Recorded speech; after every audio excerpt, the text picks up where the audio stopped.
Sanibonani, welcome back to enye video. Ngiyabonga kakhulu for tuning in. Thank you very much for choosing umgosi nophilile. Ngiyabonga kakhulu bafethu, ungakhohlwa ukusubscribe mangaba ka subscribe. Ulike video, share video ezolezo ukubuka nama ads. Ke bafethu asikhulumeni ngodaba likaBhuti uVusumuzi Kate Matlala osaloke trendile ke kulezi insuku. Namhlanje bevele enkantolo yase Alexandra nomkakhe uTsakani Matlala nalabo bhuti ababili ke bafethu bevele enkantolo namhlanje. So yeah man, ngiyabezwa abantu bekhuluma ke ngendlela abagqoka ngayo labo bhuti mabeze emacourt. You know what I mean?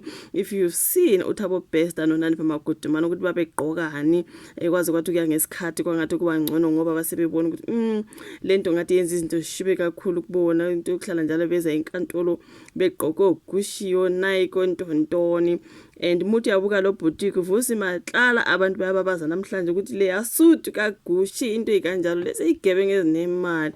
You know what I mean? Ezi afforda noma yini. I mean uma be afford abantu abangominister ucabanga ukuthi yini isuit isuit yeGucci. Yeah, ne so bevele enkantolo namhlanje uVusi Matlala bafowethu siyambona nje lapha nemekhuphuka ama stepis ngase court and ezejoyina ke labo bhuti ababili and then bese ke kufuneka ke unkosikazi wakho uTsakani Matlala ozena ke wazoba joyina ke emva kwalokho. So unzima la ke lapha nabafethu inkantolo isichithile ke isicelo sika Matlala ke sokubona ke idokodo lamacala. So uVusumuzi Kate Matlala nomkakhe uTsakani nabanye kababili bebevelile enkantolo ngecala ke lokuzama ukubulala. Khumbula ukuthi it's not about le yonke le ndaba yabo minister ukuthi umkhwanazi wathini intontoni kumayelana necala lakhe liya elokuzama ukubulala ke oyintombi yakuTebogo Thobejane. Sakhumbula usayenza ama video bafethu mangabe mhlambe yakukhutsha leyo video ukuthi kuthiwa wayephenywa uVusumuzi Kate Matlala kwase kutholakala ukuthi uyena owayekhuluma nenkabi thizeni zona lezi ezimbili ezilapha eceleni kwakhe ebatshela ukuthi abahambe boyobulala ke uTebogo Thobejane into kanjalo. Yonke le information iyatholakala emafonini wakhe ngesikhathi ephenywa ngathi bekuhlanganisa indaba zabo prasa njengesoma business nje ukuthi uyithenderpreneur phela ubhuti, you know. So kwase kutholakala ke lapha emafonini wakhe ebhizi ekhuluma nalabo bhuti la aboshwa khona. Angithi uTebogo Thobejane there was attempted murder wayephuma ke ngase eclub yakhe nabangani bakhe angazi kwakunye nomngane no driver ntontoni kwaba nabantu ke ababathela ngenhlamvu lapha nabafethu kanti kwakudingwa uTebogo Thobejane kwathiwa uTebogo Thobejane kuthiwa badujule bephuma eclubing thizeni intweni ngobo 10 bebese bephuma lapho bethi baya ngasezindlini kwabakhona abantu ababathele ngenhlamvu kwalimala umngane kaTebogo Thobejane. Yena wasinda kuTebogo Thobejane ngisho no driver ukuthi umngane lo esizokuthana namhlanje ungathi ngumuntu oparalyzed oloke engena esibhedlela ephuma. Emveni kwalokho ke bafethu kulasezwa khona ukuthi kukhona ababoshiwe zona lezi inkabe ezimbili. Emveni kwalokho kwase kuvela ukuthi kuthuseboshiwe uVusumuzi Kate Matlala kuthiwa ke ubelisoka likaTebogo Thobejane kanti ke uboshwa nje ngoba iselfone ke simcebile izindaba ezingalapha ya atholakala ke yena order ke hit on uTebogo Thobejane kwakuyi girlfriend yakhe. Ngithe ngiyafunda somewhere else khona ukukhuluma ukuthi uTebogo Thobejane nalo Tsakani Matlala ngathi bebesazana before ngazi they were friends what happened whatever. Kodwa ke uVusi wayethandana nalo usisi owayekamvango. If you do remember, I think in a podcast and chill if I didn't lie, uTebogo ungusoma business ke ugel nama business akhe into izinjalo nje.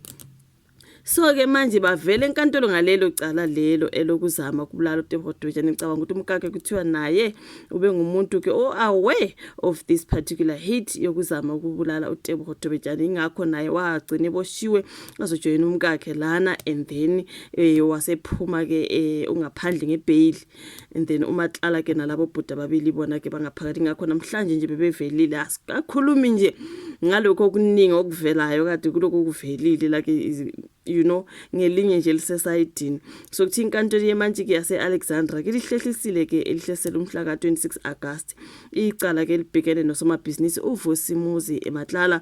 uMatlala uvele nomkakhe uTsakani Matlala kanye noMusa Kekana noTiego Floyd Mabusela. Umbuso ucela ukuhlehliswa ke ukuze ke kuvunyelwe ukufaka phakathi kwamadokoda amabili athole ePitoli lapha abasola bayathinteka khona futhi kuvunyelwe ukuba icala lidlulisele enkantolo enkulu yaseNingizimu Afrika eGoli. Abasola babhekane namacala okuzama ukubulala, itulo lokubulala, ukukhwabanisa kanye nelokuzama ukufihla ubugebengu. Lamacala asukela ezigamekweni okusola ukuthi zenzeke eGoli phakathi kuka-12 no-17 October ngo-2023 lapho kusola ukuthi ke abamangali labakha itulo lokubulala uTebogo Thobejane kuthiwa ke bavulela ngenhlamvu kuTebogo Thobejane nabanye ababili ayehamba nabemotweni.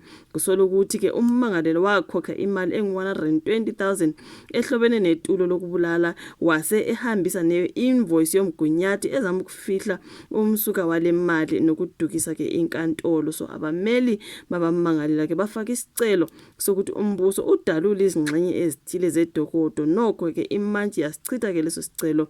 Lo somabhizinisi ke nabasola ababili basagcina esitokisini kanti uTsakane Matlala yena ke udidelwe ngebail.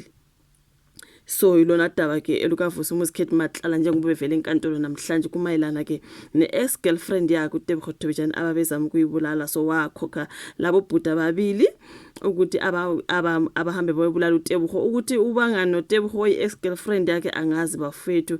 I mean kuthiwa ke kwatholakala imessage ethi shoot her on her face nivithize so that ke umndeni wakhe will not even recognize her. How nje umuntu onjani bafethu like ngempela like umuntu obe umuntu wakho honestly like hayi ngiyabafethu unenzondo ke ubhuti kodwa noma kunjalo athi mshayene ebusweni ukuthi umndeni wakho ungamrecognize. Kodwa ke kwafela konke lokho ngoba uTebogo Thobejane wasinda ke kodwa kubuhlungu ukuthi umngane kaTebogo Thobejane ukuthi usase paralyzed into ikanjalo, which is so sad, you know what I mean. It is really sad. Mhlawumbe babeshaya ngase side lakhe becaba ukuthi uyena uTebogo noma kwenze njani nje babe bephakathi kweimoto. It's so sad bafethu.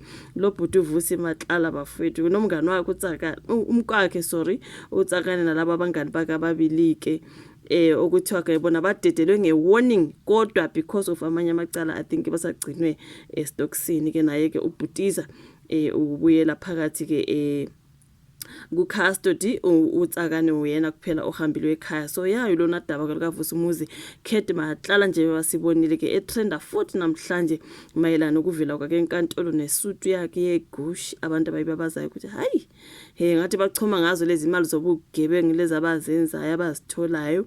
Hayi ngempela kunzima bafethu. Angazi ishuvo la ka comment section kuthiwa lihlehlisiwe ke icala to i20 something zika August ke bafethu 26 zika August bazobuya futhi enkantolo kuVusi nomkakhe nalabo bhutike ababili inkabi. Thank you so much ukuthi ubuke ivideo kuzoshuvo la ka comment section. Ungakhohlwa ukulike ke kubalekile ukulike each and every video. Usubscribe mangabe nalokho akakwenzi ke siphinde sibonane kwezayo. Bye.